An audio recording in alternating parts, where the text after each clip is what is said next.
নমস্কার বন্ধুরা, আমি রূপালিস কিচেনে সবার আমন্ত্রণ। আর একটা ভিডিও নিয়ে এসে গেলাম। সামনে ক্রিসমাস, তো ক্রিসমাসের স্পেশাল ফুড কেক। তো আমি নতুন নতুন ভিডিও আপলোড করে দেখাবো। তো আপনারা আমার চ্যানেলটাকে দয়া করে লাইক, শেয়ার, সাবস্ক্রাইব করবেন আর আমার পাশে থাকবেন আর আমাকে সাপোর্ট করবেন। তো চলুন বেশি কথা না বাড়িয়ে আজকে ক্রিসমাসের ফুড কেক তো তৈরি করা যাক। প্রথমেই বলি কি কি লাগছে। এই যে ড্রাই ফ্রুটস নিয়েছি কিছু, আমন্ডস, হচ্ছে চেরি, কাজু আর হচ্ছে কিশমিশ দু রকম নিয়েছি, কালোটা আর নর্মালটা নিয়েছি। ড্রাই ফ্রুটস মানে যে এই যে এটা নিয়েছি। আর নিয়েছি 3টে লেবু। যদি জুস দুটোর মধ্যে হয়ে যায় তাহলে আমি দুটো ইউজ করব, আর যদি না থাকে তাহলে সেক্ষেত্রে 3টেই ব্যবহার করতে হবে। আর কী কী লাগছে দেখে নেওয়া যাক। নিয়েছি 4টে ডিম, নিয়েছি 100 গ্রাম রিফাইন্ড অয়েল, আপনারা রিফাইন্ড অয়েলের পরিবর্তে বাটার ইউজ করতে পারেন। নিয়েছি 250 গ্রাম ময়দা, নিয়েছি 175 গ্রাম ব্রাউন সুগার, আর নিয়েছি নর্মাল চিনি, এটা ক্যারামেলের জন্য, নিয়েছি দারচিনি, আর নিয়েছি জয়ফল, আর নিয়েছি বেকিং পাউডার, বেকিং সোডা, নিয়েছি সামান্য লবণ। তো প্রথমে আমি ড্রাই ফ্রুটসগুলো কেটে আর লেবুর জুসে ভিজিয়ে রাখবো 1 ঘন্টার জন্য। প্রথমে ড্রাই ফ্রুটসগুলো একটু ছোটো ছোটো করে কুচিয়ে নেওয়া যাক। তো আমি ড্রাই ফ্রুটস কেটে নিয়েছি, এই যে এগুলো এইভাবে কেটে নিয়েছি। আর লেবুর জুসটা আমি বের করে নিয়েছি, 3টে লেগেছে।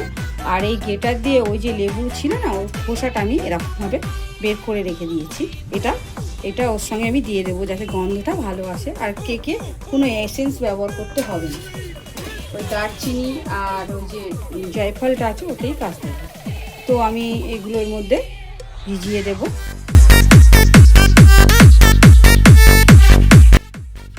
এই যে এইটাও আমি দিয়ে দেবো, এর মধ্যে দিয়ে দেবো। এই যে এটা আমাদের ভিজানো হয়ে গেছে, এটা আমি 1 ঘন্টার জন্য ঢাকা দিয়ে রেখে দেব। আর এই যে এইটা আমরা মিক্সিতে গুঁড়ো করে নেবো অথবা শিলপাটায় গুঁড়ো করে নেবেন, যেটা কেকে কাজে লাগে। এবার আমরা চিনির ক্যারামেলটা তৈরি করে নেব।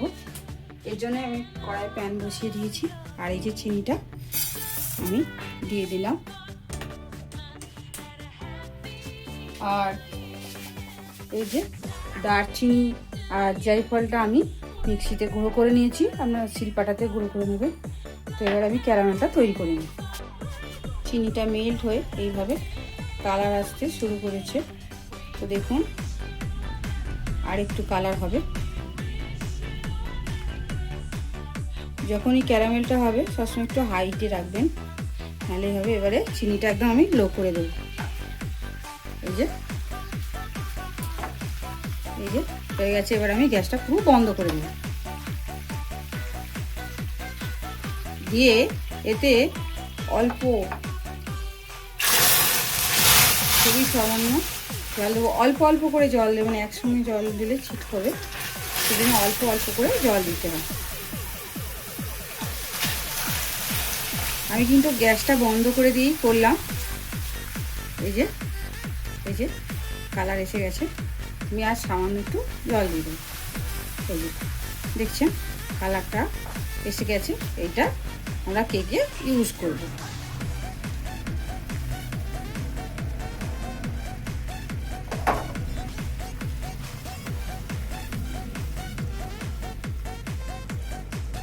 এটা আমি এখন একটু সাইডে রেখে দেব। এবার আমি ডিমটা 4টে ভেঙে নেব।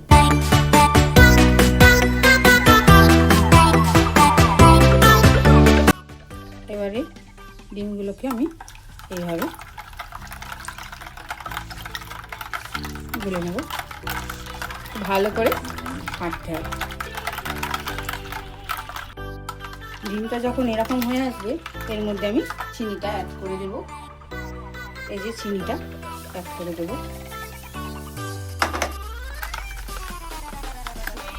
আমি হাফটা দিলাম আর হাফটা আছে, আর একটা দেব।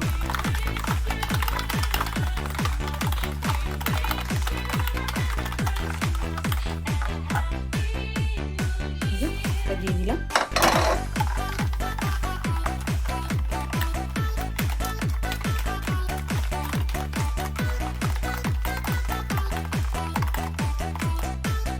এবার আমি অয়েলটা দিয়ে দেবো।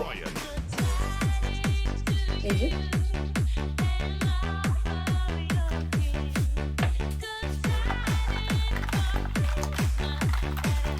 দিয়ে ভালো করে ফাটিয়ে নেব। এই যে এইভাবে হয়ে গেছে। এবার এটা আমি সাইড করব, শুকনো উপকরণ একসঙ্গে মিশিয়ে নেব। এই যে আমি ময়দাটা নিয়েছি, এর মধ্যে আমি বেকিং সোডা 8 চামচ দিয়ে দিলাম বেকিং পাউডার 8 চামচ, আর এই যে সামান্য সল্ট এটা আমি দিয়ে দিলাম। দিয়ে এটা ভালো করে আমি মিক্স করে নেব।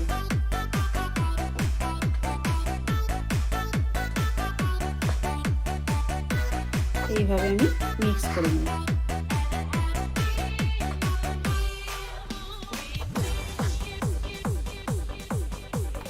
এবার ওই যে মিক্স ফ্লাওয়ারটা মানে ময়দার যেটা মিশ্রণটা, এটা আমি এর সঙ্গে অল্প অল্প করে দিতে থাকবো আর নাড়তে থাকবো।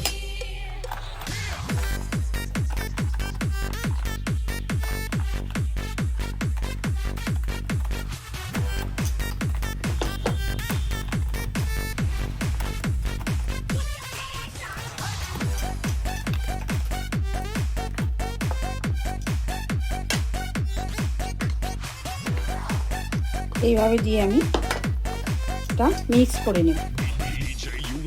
এটা স্প্যাচুলার সাহায্যে ভালো করে নেড়ে নেব। এই যে মিক্সনটা হয়ে গেছে, এবার এটা আমি এর মধ্যে দিতে থাকবো।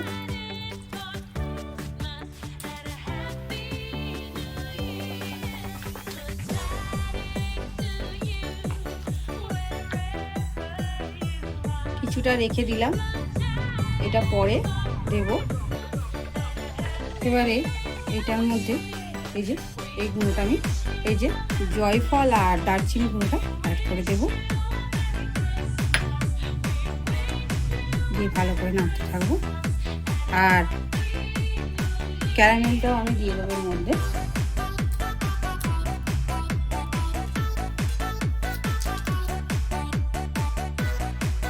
দিয়ে ভালো করে নেড়ে দেব। এই যে এইভাবে আমি মিক্স করে নিলাম। দেখুন এইভাবে থাকবে, বেশি পাতলা হবে না।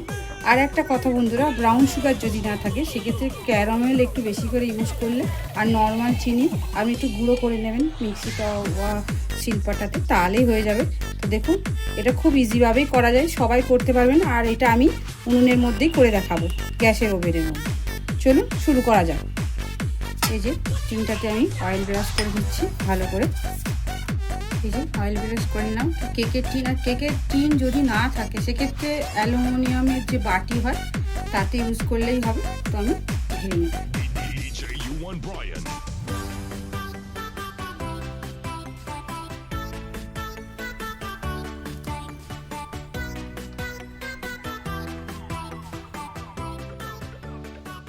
এইভাবে ঝাঁকিয়ে নেবেন। কড়াই আগে থেকে আমি একটু নুন দিয়ে, সামান্য নুন দিয়েছি, দিয়ে এটা অন করে দিয়েছি মিনিট 5 জন্য। তো অন হয়ে গেছে, এটাকে গরম হয়ে গেছে। এবার আমি কেকটা এর মধ্যে দিয়ে দেব। গরম থাকবে। এই যে আমি ঢাকা দিয়ে দিলাম, 30 মিনিট বেক করতে দেবো একদম মিডিয়াম টু লো হিটে। এই যে এবারে এর মধ্যে এই অবস্থায় আমি যে কিছু ভেজানো যে ড্রাই ফ্রুটস রেখেছিলাম না, এটা ওপর থেকে আমি জাস্ট দিয়ে দেবো, যাতে দেখতে সুন্দর হয়, ভালো হয়। দোকানে সুন্দরভাবে এরকম দেওয়া থাকে, দেখতেও খুবই ভালো লাগে। এই যে আমি দিয়ে দিলাম, দিয়ে এটা আমি ঢাকা দিয়ে রাখবো যতক্ষণ না হচ্ছে। আবার চেক করে নেব কেমন হয়েছে। কত সুন্দর হয়েছে দেখুন। এবারে আমি এটাতে এই যে এরকম কাঠি নিয়ে চেক করে নেবেন। তো এই যে ক্লিন বেরোচ্ছে, তার মানে এটা হয়ে গেছে। তো এটা আমি ঠান্ডা করে দেখাচ্ছি। তো আমার ঠান্ডা হয়ে গেছে, তো আমি এটাকে উল্টে দেখব।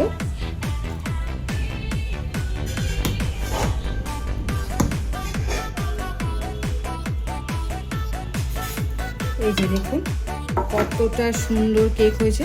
আমি আস্তে আস্তে কাগজটা তুলে নেব।